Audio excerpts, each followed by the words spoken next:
Hello friends, आप लोग कैसे हैं? आशा करता हूँ आप स्वस्थ होंगे। आज हम इस वीडियो में बात करने वाले हैं राम और रावण का जब युद्ध समाप्त हो गया तब उतनी विशाल वानर सेना कहाँ चली गई, इसके बारे में कहीं कुछ प्रमाण नहीं मिलता है। रावण के साथ युद्ध के बाद कहाँ गई वानर सेना, उसका क्या हुआ? भगवान राम ने जब रावण के खिलाफ युद्ध किया तो उनके पास एक ऐसी विशाल वानर सेना थी। वानर सेना के सैनिकों की संख्या करीब 1 लाख की बताई जाती है। युद्ध जीतने के बाद इस सेना का फिर क्या हुआ, वह कहाँ गई, आइए जानते हैं इसके बारे में। जब भगवान राम युद्ध करने के लिए लंका पहुँचे और उन्होंने रावण की मजबूत सेना के खिलाफ युद्ध शुरू किया तो उनकी सेना में बानर थे। ये उस समय के लिहाज से भी एक नई तरह की सेना थी। इससे पहले ये सेना पहले कभी किसी युद्ध में हिस्सा नहीं ली थी। इसे राम ने ही दीक्षित किया था। रावण के सेना के खिलाफ वानर सेना बहादुरी से लड़ी। युद्ध में जीत के बाद ये लंबी चौड़ी सेना कहाँ चली, उसका कोई प्रमाण नहीं मिलता या जिक्र नहीं मिलता है। वाल्मीकि रामायण के अनुसार श्री राम रावण युद्ध में वानर सेना की महत्वपूर्ण भूमिका थी।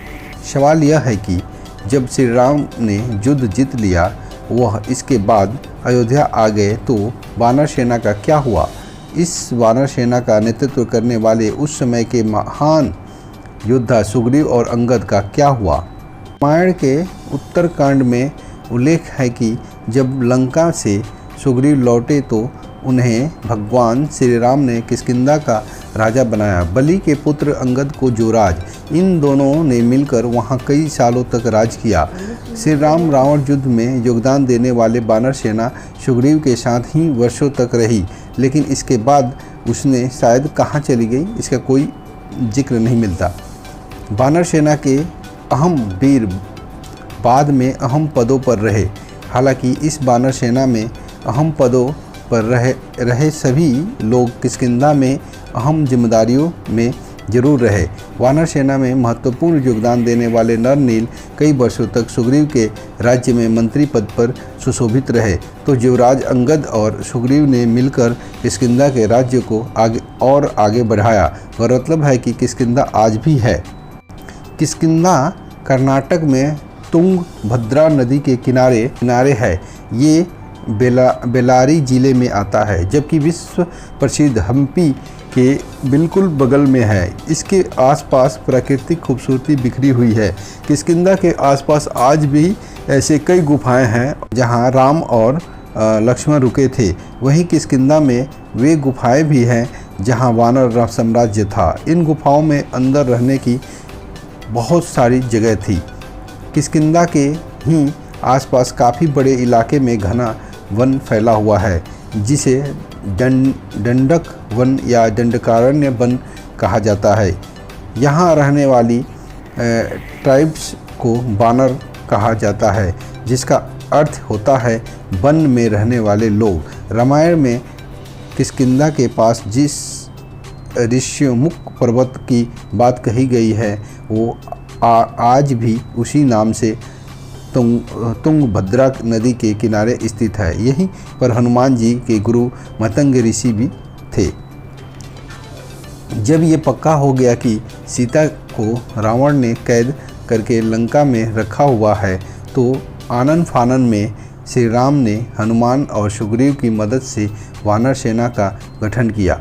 लंका की ओर चल पड़े। तमिलनाडु की एक लंबी तटरेखा है जो लगभग 1000 किलोमीटर तक विस्तृत है।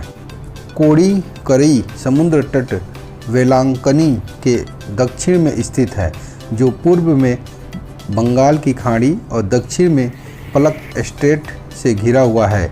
यहाँ श्री राम की सेना ने पड़ाव डाला। श्री राम ने अपनी सेना को कोड़ीकरई में इकट्ठा करके सलाह मंत्रण किया। इसी सेना की मदद से लंका तक के लिए पुल बना।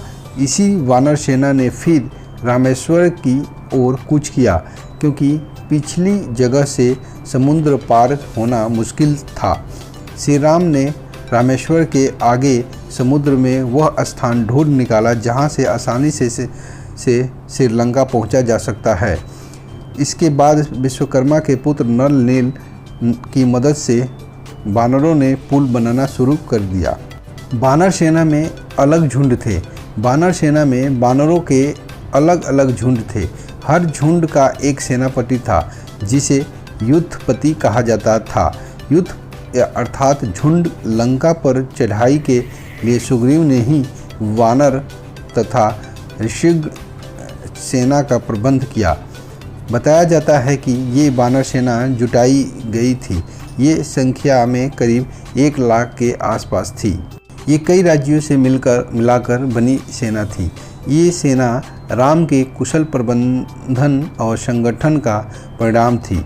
विशाल वानर सेना छोटे छोटे राज्यों की छोटी छोटी सेनाओं एवं संगठनों जैसे किष्किंधा, कोल, भील, ऋक्ष और वनों में रहने वाले वासियों आदि का संयुक्त रूप थी। फिर ये सेना अपने अपने राज्यों के अधीन हो गई।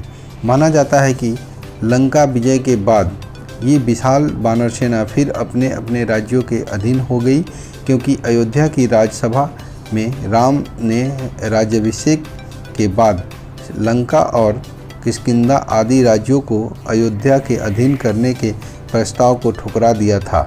ये वानर सेना राम के राज्याभिषेक में अयोध्या भी आई थी, फिर वापस लौट गई। तो वाल्मीकि रामायण में यहीं तक का जिक्र मिलता है। तो चलिए हम वीडियो को अब यहीं पे समाप्त करते हैं। अगर आपको वीडियो अच्छा लगा तो वीडियो को लाइक कीजिए, शेयर कीजिए और सब्सक्राइब ज़रूर कीजिए, और साथ में बेल आइकन है उसे प्रेस ज़रूर कर दीजिए, ताकि हम ऐसी तरह का वीडियो लाते रहते हैं उसके नोटिफिकेशन आपको मिल जाए।